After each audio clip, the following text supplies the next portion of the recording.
মৰমৰ ছাত্ৰ-ছাত্ৰীসকল পুনৰ সকলোকে আজি ক্লাছৰ মাজলৈ স্বাগতম জনাইছোঁ।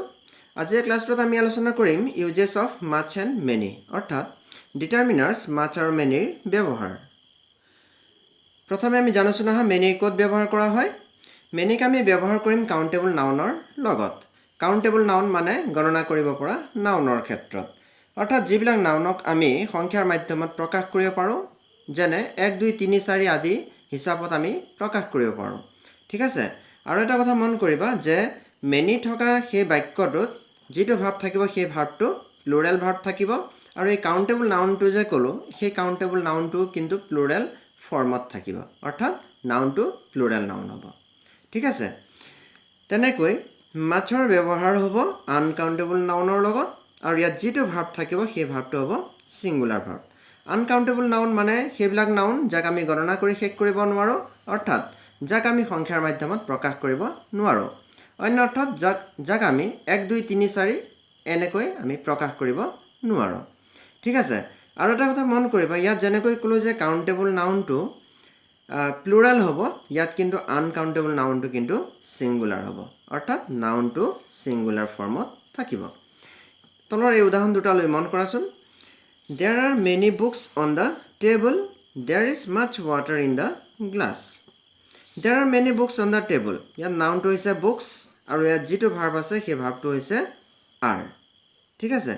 এতিয়া মেনি হৈছে ইয়াত এইকাৰণে হৈছে কাৰণ বুকছটো হৈছে কাউণ্টেবল নাউন, গণনা কৰিব পৰা নাউন, আৰু এই নাউনটো কেনেকুৱা নাউন? এইটো এটা প্লুৰেল নাউন।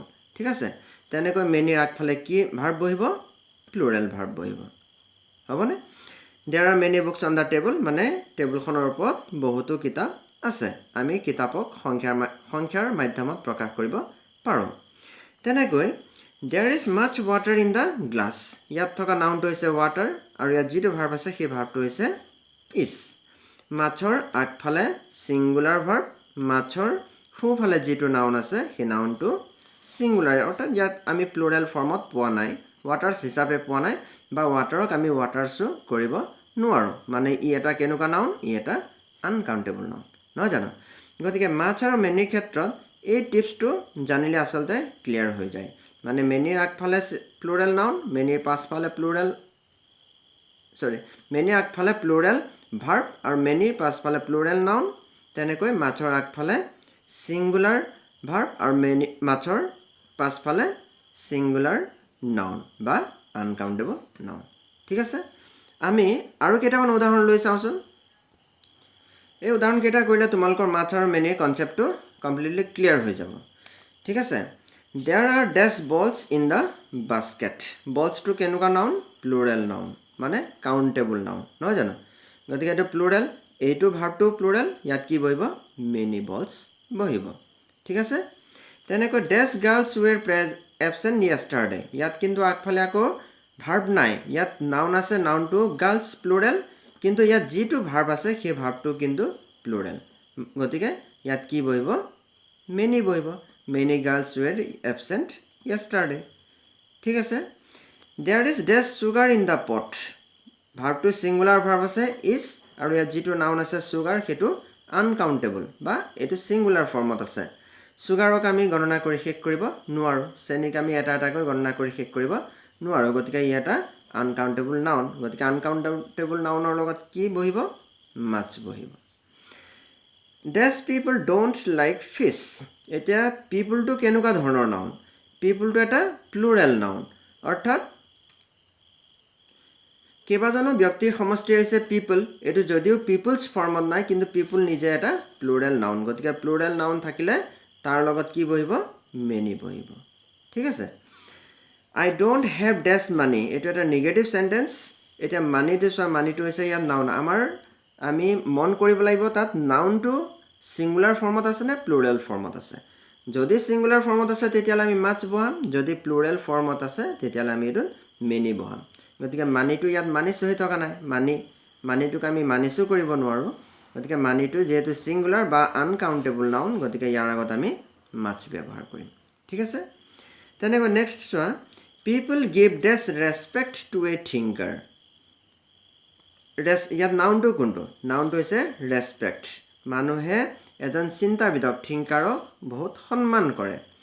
এতিয়া কি কৰে সন্মান কৰে সন্মানটো এটা কেনেকুৱা নাউন সন্মানটোক আমি বহুবচনত বা প্লুৰেল ফৰ্মত প্ৰকাশ কৰিব নোৱাৰো গতিকে ইয়াৰ আগত আমি কি লিখিম much লিখিম তেনেকৈ how does students were present yesterday এতিয়া ইয়াৰ নাউনটো কি students how does এটো এটা ইন্টাৰোগেটিভ সেন্টেন্সৰ ক্ষেত্ৰত আমি much বা many ব্যৱহাৰ কৰিব পাৰো গতিকে much বহিব নে many বহিব হেতু মাত্ৰ নিৰ্ভৰ কৰিব তাত থকা নাউনটো সিঙ্গুলাৰ নে প্লুৰেল লগতে ইয়াত ভাৰ্বো আছে প্লুৰেল এই নাউনটো আছে প্লুৰেল গতিকে কোনো কনফিউজন নাই ইয়াত এম টো লিখি দিছো much হ'ব পাৰে many হ'ব পাৰে কিন্তু ইয়াত কি হ'ব many হ'ব ঠিক আছে our headmaster gave us this advice আমাৰ হেডমাষ্টাৰে আমাক উপদেশ দিছিল যেটা এডভাইসটোক আমি এডভাইসেস কৰিব নোৱাৰো কাৰণ ই এটা সিঙ্গুলাৰ আনকাউন্টেবল নাউন ঠিক আছে গতিকে সিঙ্গুলাৰ আনকাউন্টেবল নাউন হলে কি বহিব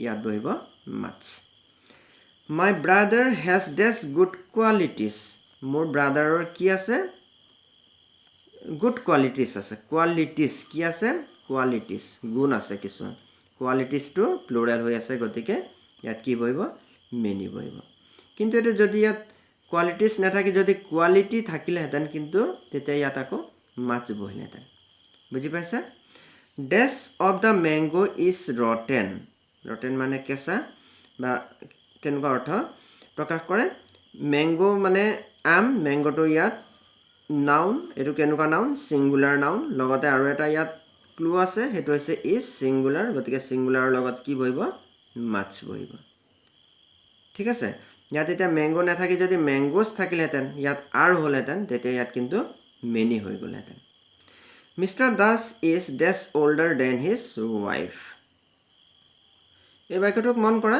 Mr. Das is dash older than his wife Mr. Das তেওঁৰ পত্নীতকৈ বয়সস্থ older মানে এটো এটা কম্পাৰেটিভ ডিগ্ৰী ফৰ্মত আছে কম্পাৰেটিভ ফৰ্মত থাকিলে সাধাৰণতে আমি কি কৰো এনেকুৱা ফৰ্মত থাকিলে আমি ইয়াত much ব্যৱহাৰ কৰিম ঠিক আছে এনে কম্পাৰেটিভত মোৰ হয় কিন্তু যেতিয়া এটো নিজেই এই এডজেক্টিভটো যেতিয়া নিজেই কম্পাৰেটিভ ফৰ্মত থাকে তেতিয়া আমি তাৰ আগত much ব্যৱহাৰ কৰিম হ'ব গতিকে হয়তো তোমালকৰ much আৰু many ওপৰত কনসেপ্ট ক্লিয়াৰ হৈ গল এই নাউনখিনি তোমালকে মন কৰিবা নাউনটো জানিলে আসলতে তোমালকে much আৰু many কনসেপ্টটো ক্লিয়াৰ কৰিব পাৰিবা আৰু লগতে যেটো কলো যে এই ভাৰ্বটো সিঙ্গুলাৰ ফৰ্মত আছে নে প্লুৰেল ফৰ্মত আছে আৰু এইখিনি মেইনলি এইখিনি জানিলে তোমালকৰ much আৰু many কনসেপ্ট ক্লিয়াৰ হৈ যাব হয়তো আজি ক্লাছটোৰ পৰা তোমালকৰ much আৰু many কনসেপ্ট ক্লিয়াৰ হৈছে নহয় জানো লগতে আৰু এটা কথা আমি much আৰু many আসলতে অৰ্থটো কি many সংখ্যাবাচকৰ ক্ষেত্ৰত বহুত বুজায় আৰু তেনেকৈ পৰিমাণবাচকৰ ক্ষেত্ৰত much বহুত বুজায় যেনেকৈ আমি যদি কওঁ সংখ্যাৰ মাধ্যমত আমি বহুত বুজাবৰ বাবে many ব্যৱহাৰ কৰো আৰু যেটো সংখ্যাৰ মাধ্যমত প্ৰকাশ কৰিব নোৱাৰি অৰ্থাৎ আনকাউন্টেবলৰ ক্ষেত্ৰত আমি বহুত বুজাবৰ বাবে বেছি পৰিমাণৰ বুজাবৰ বাবে আমি much ব্যৱহাৰ কৰিম এটো তোমালকে জানি থোৱাটো প্ৰয়োজন Okay then students, thank you for watching. Keep in touch, keep learning. Okay, bye.